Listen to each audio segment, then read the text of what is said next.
My dear friends, તમે તમારા dining ટેબલની આસપાસ શું પડેલું છે એ જુઓ ને જરાક.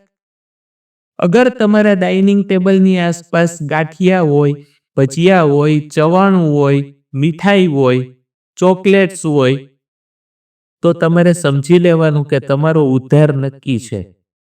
પછી ચાહે તમે જીમમાં જવાની તૈયારી કરતા હોય કે બીજા કોઈ વજન ઉતારવાના ગોલ લઈને બેઠા હોય, તો એની શક્યતાઓ નહીવત છે, લગભગ નથી જ.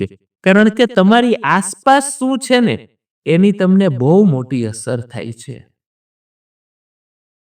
અગર તમારા ડાઇનિંગ ટેબલ ઉપર ટમેટા હોય, ફ્રૂટ્સ હોય, વેજીટેબલ્સ હોય, તો પોસિબલ છે કે તમારા વજન ઘટવાની શક્યતાઓ ખૂબ વધી જાય. માય ડિયર ફ્રેન્ડ્સ, આપણે આપણા જીવનમાં પણ સફળતા પ્રાપ્ત કરવા માટે જોવું પડશે કે મારી આસપાસ કોણ છે.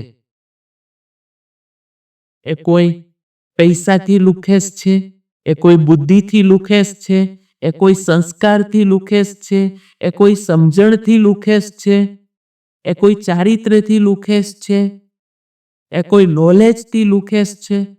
મિત્રો, તમારી આસપાસ એવું વાતાવરણ હોવું જોઈએ કે જેવા તમે બનવા માંગો છો.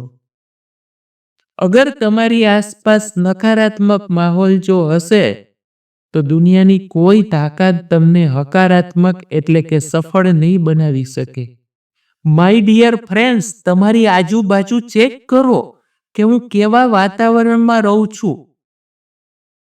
એ વાતાવરણ બદલાવો ને તો તમે બદલી જશો, એમાં કોઈ શંકા નથી.